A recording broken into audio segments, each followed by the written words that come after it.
Okay, so to continue on, we're going to talk about the physiology of how blood circulates. And this is really a lesson in Fluid Dynamics 101. Okay, so we have three factors we have to consider. We have flow, pressure, and then resistance. In your notes, it defines all of these. We're just going to go through it really, really quick, and then I'm going to show you how these all relate together. So flow is telling us what is the volume of blood that's flowing through a vessel at any given time. Pressure is telling us how much force is that fluid putting against the wall of that vessel as it flows. Resistance is anything that opposes flow. So anything getting in the way of blood flow is classified as resistance. There are three things that really drive resistance to blood flow. The first thing is viscosity.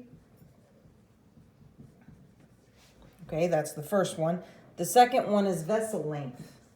How long is the vessel in question that we are thinking about? And then diameter of the lumen.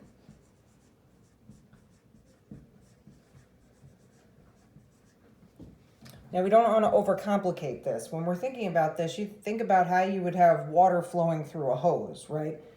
If there is a nick in the hose or a kink in the hose, that's going to change the lumen diameter, and that will change pressure and flow.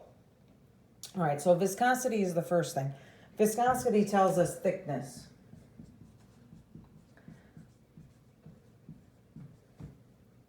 How thick is the fluid flowing through our vessel? Okay, so there are different things that can control the viscosity of your blood. One of the primary things, of course, when you're talking about thickness is the volume of red blood cells.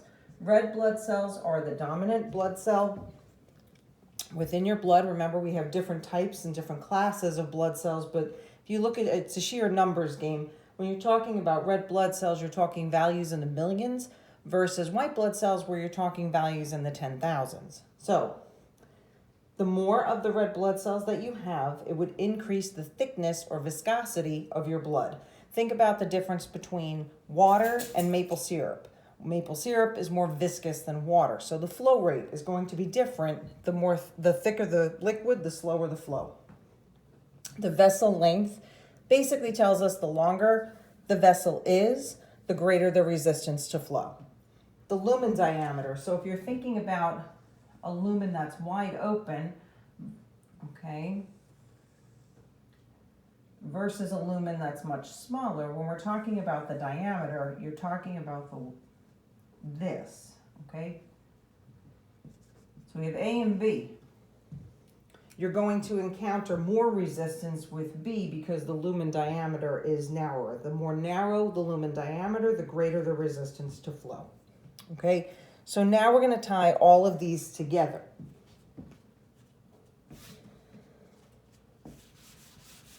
All right, so we have these three factors, but I'm going to show you how they relate to each other mathematically, and show you which things are in direct proportion and which things are in indirect proportion. So first we're going to start with flow. So we'll use F for flow, P for pressure, and then R for resistance. So flow is equal to pressure over resistance. Okay? So what does this tell us? These are in a positive correlation. If you have increased pressure, you will have an increase in flow. These are in an inverse correlation, meaning if you have more resistance, you're going to have a decrease in flow. So if resistance goes up, okay, if you have a rise in resistance, which we can talk about where you would get increases in resistance in a second, then you have a decrease in flow and an increase in pressure. So then we think about what kinds of things would cause an increase in resistance to flow. Well, is there a blockage? If there is a blockage to blood flow or an increase in arterial resistance, then pressure will rise and flow will decrease. Okay? The types of things that can cause a blockage will be something like a plaque, perhaps from cholesterol, or other more saturated fats that would get in the way of blood flow, and that's going to drive up blood pressure. Okay? So now I'm going to rearrange things just a second, and I'm going to tie it back to cardiac output, which, just as a reminder, a couple weeks ago when we talked about cardiac output, remember, was equal to heart rate times your stroke volume, okay? And we had talked about the things that could drive up heart rate, of course, and the things that could drive up stroke volume, of course. So we're going to tie this in right now. When you talk about flow of blood, it is really what is your cardiac output over the course of a minute. Blood can only flow based on the work of the heart, how fast it's pumping, and what volume it is pumping out with each pump, of course. So if you now look at this in terms of flow, pressure, and resistance, we can say that blood pressure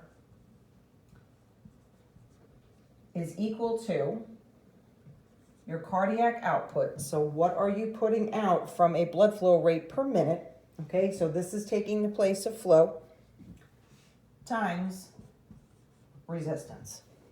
What's getting in the way of flow? This is going to dictate to us the pressure that's generated.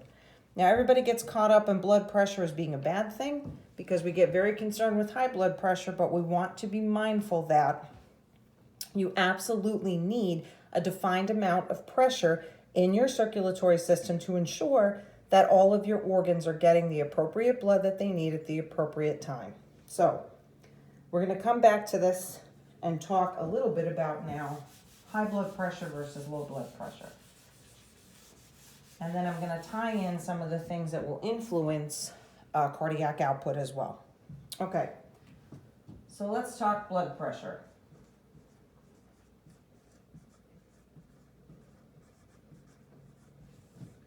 So first, we want to think about what we are actually measuring when you measure blood pressure. What you are really measuring is systolic over diastolic pressure. And we had defined the terms systole and diastole, so just as a gentle reminder, systole is a period of heart contraction and diastole was a period of heart relaxation. When you're contracting and pumping, you're achieving ejection of blood from the heart, but when you're in diastole, you're relaxing and you're filling blood to get ready for the next pump. So you go into the doctor, they put the blood pressure cuff on you, they're recording, remember your systemic blood pressure, not your pulmonary blood pressure, okay? So they put the blood pressure cuff on, they're gonna pump up the cuff to cut off blood flow through the brachial artery, and then they're gonna listen with the stethoscope as they release the pressure in that cuff. They're gonna see at what point do you hear blood flow, and then when do you hear the absence of flow. The first number that they would hear would be when do you hear blood flow under its highest pressure. So that's your systolic pressure. When we hear absence of noise, that's your diastolic pressure, and that's the lower number. Okay? So this is the pressure during systole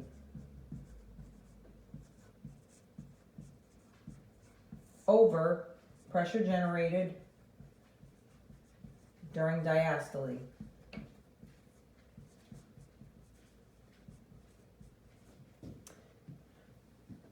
What we want to talk about is what happens when blood pressure is consistently too high. That's hypertension. Okay, the new normal standard for blood pressure, is really, we went from like 120 over 80, now there's talk of 110 over 70 as an indicator.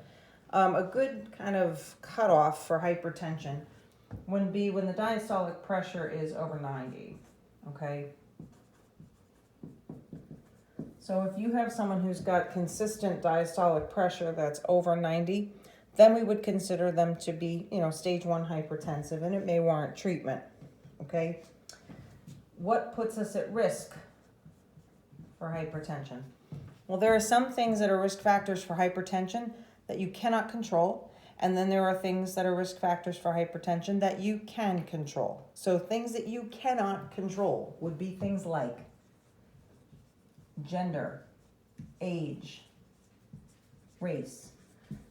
These factors, genetics, are factors that you have no control over, okay? Those are all risk factors that, while we'd love to be able to have our age go in a different direction, does not, right? So as you increase with age, the risk for developing hypertension increases. For some people, there are genetic factors for which hypertension runs in their family. Race, it's been documented for many, many years that African American males have the highest incidence of blood pressure across different, when you compare it to different populations. And gender, in general, males have a higher risk than females do for hypertension. Now that, of course, is lost when females go into menopause. It is thought that, or known that estrogen is cardioprotective.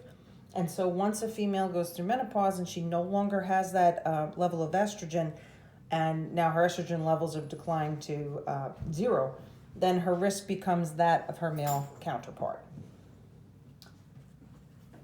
Okay, so now we want to think about risk factors for hypertension that you cannot control, or you can control, I should say.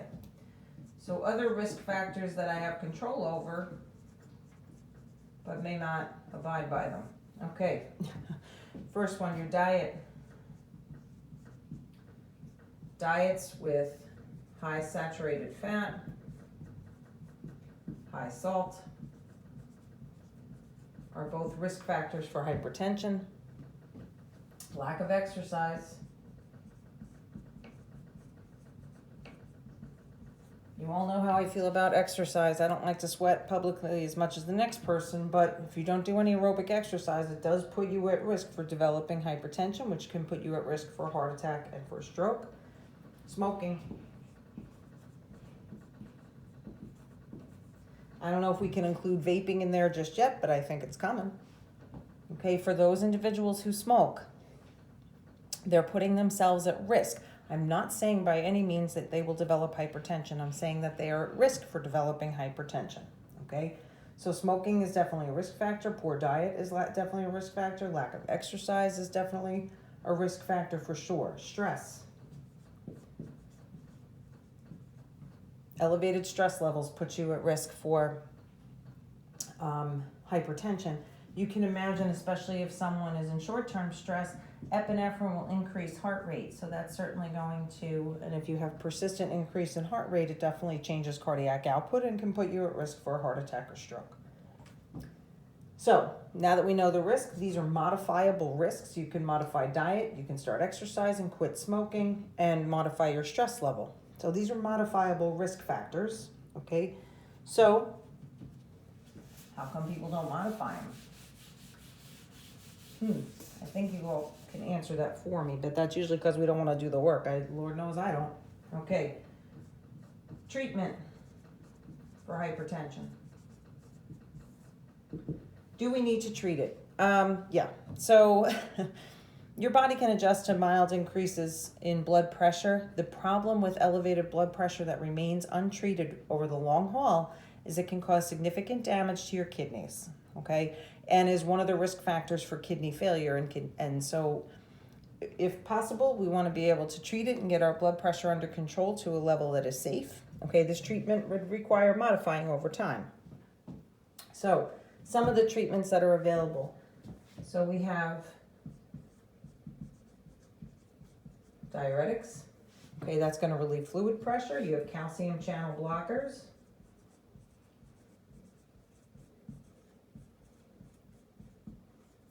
These will relax smooth muscle and increase your lumen diameter. Okay, and that's gonna, again, you would decrease resistance to flow, and so that will allow for a change in pressure. Okay, anti-inflammatory type drugs. Some people, it's a diuretic and an aspirin. Other drugs would be ACE inhibitors.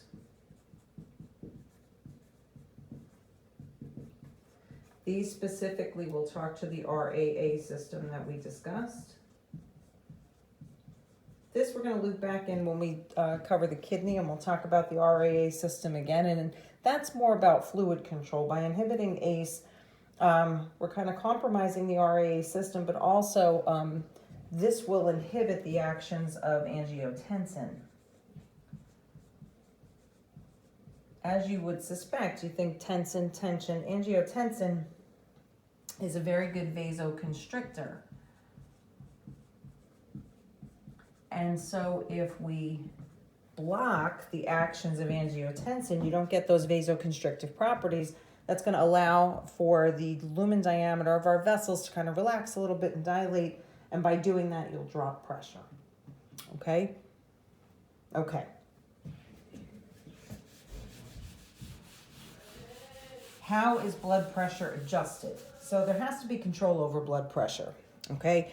So you have all different sets of reflexes that will allow you to maintain your blood pressure in the despite the fact that your environment changes. You're getting out of bed in the morning, you're running, you're walking. Okay, we still have to make all these little adjustments on the fly. The main controllers of maintaining your blood pressure, okay, because it's got to be maintained. If not, you could risk going into hypotension, which is perhaps less discussed, but is no less dangerous, which we will talk about in a second. So you have neural control, and that's taken care of by the medulla. So your medulla is doing all the good things that it can to help keep you alive, and this is one of them, okay? You have a baroreceptor reflex.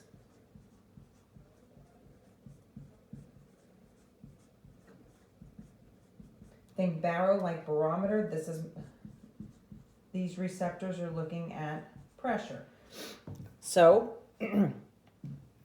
they will be stretched in response to changes in arterial pressure. Venous pressure, remember, not that it's not important, but it is less important in this case because it's the arteries that are delivering the blood to the tissues, and that's the pressure where we want to have maintenance.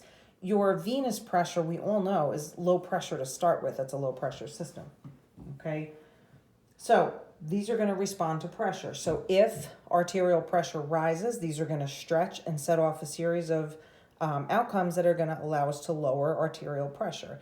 If these are not stretched and are very relaxed, then we're going to do some things to make sure that we bring arterial pressure up. Okay, so these are making slight adjustments to changes in pressure just from you moving. Think getting up from a chair, your position of your head on the planet Earth is changing. We have to make sure that we can accommodate for these changes.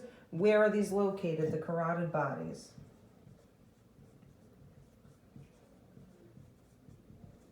Which if you look at the common carotid artery and then it kind of bifurcates into interior and exterior, internal and external carotid arteries, right about here is where the carotid bodies are, right at the bifurcation of the carotid artery, okay?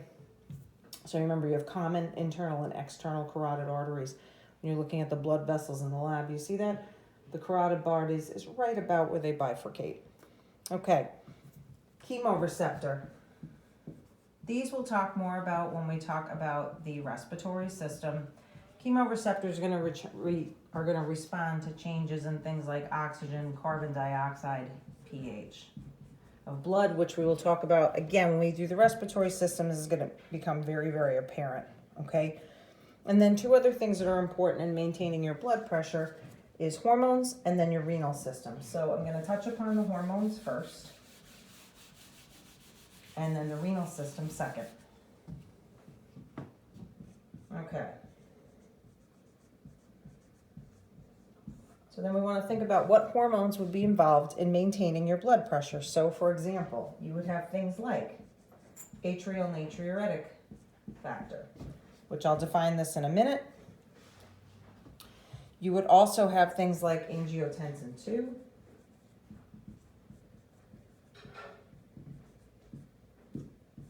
Angiotensin 1 and 2 are both good vasoconstrictors. Nitric oxide, which we discussed when we discussed Viagra. And then you have epinephrine.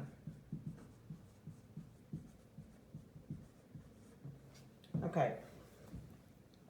So the first one is atrial natriuretic factor. This is released from the heart.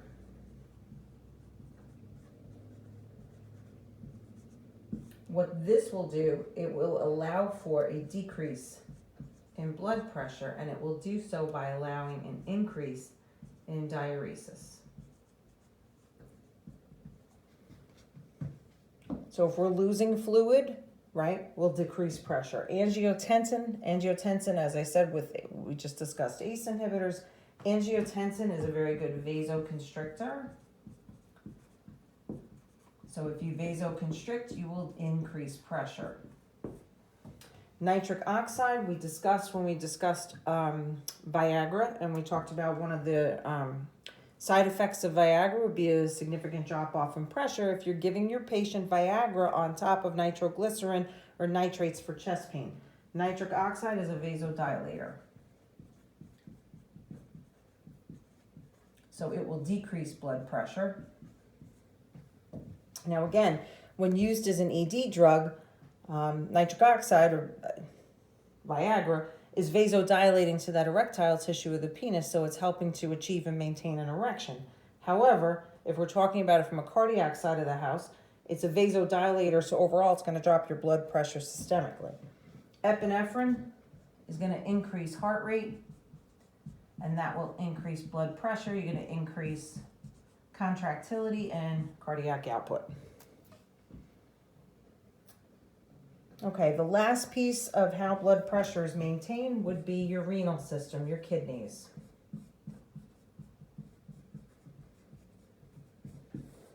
Your kidneys are responsible for the regulation of blood volume via urine output, okay?